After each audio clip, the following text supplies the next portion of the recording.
Nakakahula, Alex Ayala, sinurpresa si film coach Eric Spoelstra ng Miami Heat. Oh, really? Deal? Okay, deal. That's it.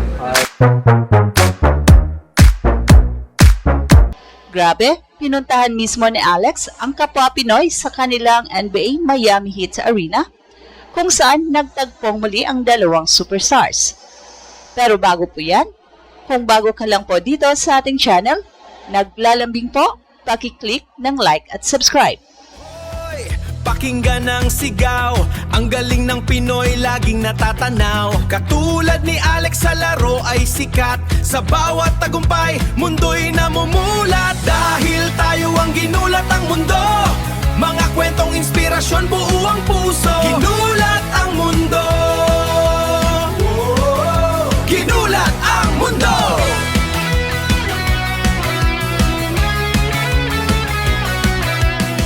Si Coach Spo as basketball champion coach ay isang proud Pinoy. And of course si Alex na isang pure Pinay na isa na ngayong household name pagdating sa tennis sa buong mundo.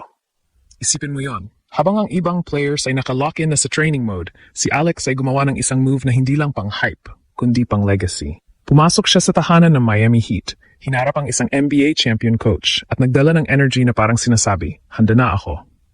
Hindi ito simpleng pagbisita. Ito yung klase ng galaw na may kasamang mensahe, isang silent signal na ang isang batang Pilipina ay hindi na lang basta rising star, kundi isa ng legitimate contender sa world stage. Isang certified champion coach si Eric na tiyak isang malaking inspirasyon para sa minimiting championship rin ni Ayala. Who knows, this year ay makukuha na ni Alex ang championship sa Miami Open. Kung last year ay nakaabot siya sa semifinals, ay tiyak mas mataas na level ang target ni Alex sa Miami at mas lalong tumindi ang bigat na moment na to dahil sa history nila. Noong 2023 si Alex, 17 years old pa lang noon, ay isang fan lang sa parehong arena. Nanonood ng game kung saan nakuha ni Coach Spo ang kanyang ika-700 panalo. Kung sa kanilang unang pagkikita ay isang unknown pa si Alex, hindi na ngayon, isa ng certified tennis superstar sa buong mundo. Isang rockstar kahit saan mang dako man ng mundo. Isang batang nangangarap, nasa crowd, tahimik na sumisipsip ng inspirasyon. Fast forward to 2026, bumalik siya sa parehong lugar pero ibang Alex na ito. Hindi na siya spectator. Hindi na siya outsider. Siya na ngayon ang binibigyan ng spotlight, world number 29 at isa sa mga inaabangan sa Miami Open. Ito yung tinatawag na full circle moment. Parang pelikula na ikaw mismo ang bida.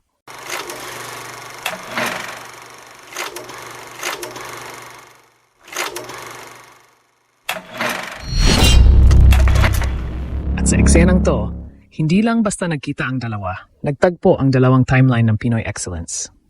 Ito ang Cinderella story ni Alex na nagsimula last year sa Miami Open. Kaya balak ni Alex na malampasan o kahit makaabot man lang ng semifinals para mapanatili ang kanyang world rankings. Kaya hindi na nakakapagtaka kung bakit sumabog agad sa social media ang moment na to. Isang viral moment na hindi inaasahan ng mga basketball fans. Ito ang moment na nagiging tennis fans ang mga Pinoy fans na kilala bilang basketball crazy. Na mag-post ang Miami Heat, tinawag silang two powerhouses repping the Philippines at the highest level. At dun pa lang, ramdam mo na, hindi lang ito feel-good content. Ito ay simbolo, isang coach na may championship pedigree sa NBA at isang atleta na unting umaakyat sa elite level ng tennis. Parehong may dugong Pilipino, parehong nagre-represent sa global stage. At ang fans, hindi nagkamayaw, at sa social media ay pumutok ang Pinoy pride na isipin mo dalawang Pinoy ang naghari sa larangan ng basketball at tennis sa isang era, hindi napigilan. Comments section naging parang reunion ng buong Pilipinas. Pinoy pride, go Philippines, grabe dalawang icon. Pero sa likod ng hype, may isang mas malalim na tanong na nabubuo. Ito ba ang spark na magtutulak kay Alex sa breakthrough performance? Dahil sa totoo lang, hindi lang ito tungkol sa viral photo o warm interaction. Ito ay parang prelude, isang tahimik pero malakas na build-up bago ang laban niya laban kay Laura Siegemund.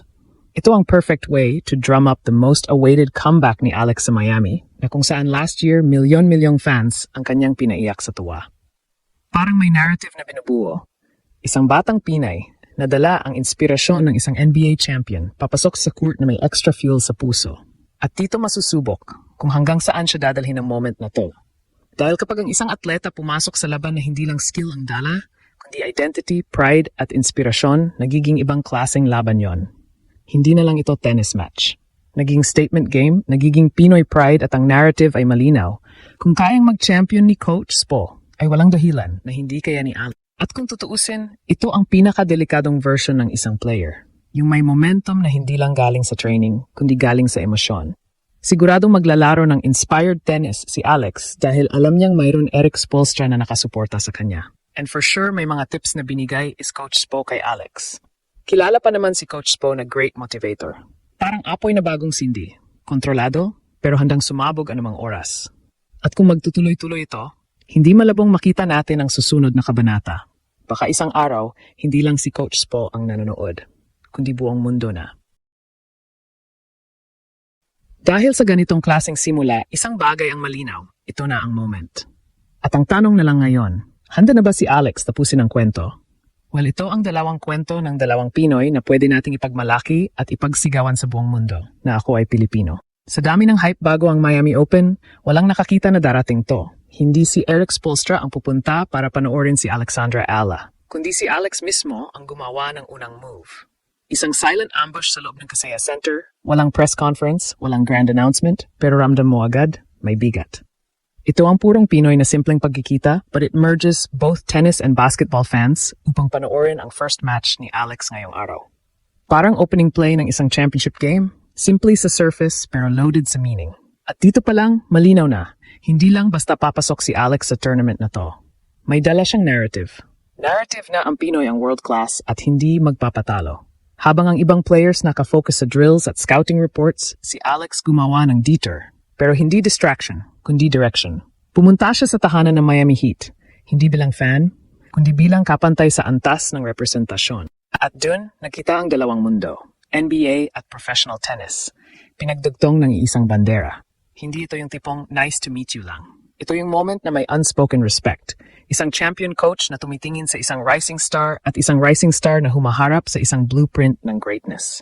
Pero here's the catch. 100% babawi si Coach Spo at dadalo sa first match ni Alex mamaya. At tuloy-tuloy ang kanilang kwento na magiging headline sa buong mundo. Pero dito nagsisimula ang tunay na kwento.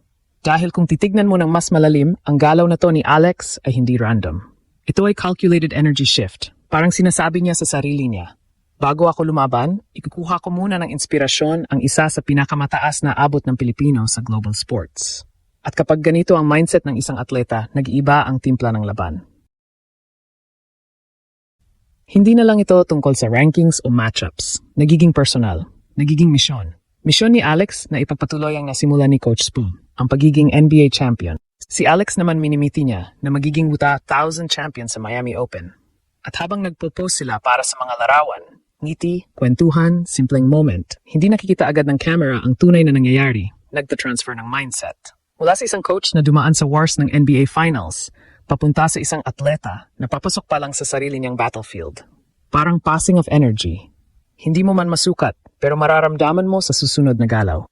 At ang mga fans ang panalo. Ang bawat Pinoy na nakasaksi ng history, siguradong inspired rin sa nakikitang success ni Alex pati na ni Coach Spo. Kahit sabihin man natin na sa US na siya nakatira. In fact, he is the head coach of Team USA. Pero sa kanilang pagkita ay pinatunayan ni Coach Spo na hindi niya tinalikuran ang kanyang pagka-Pilipino.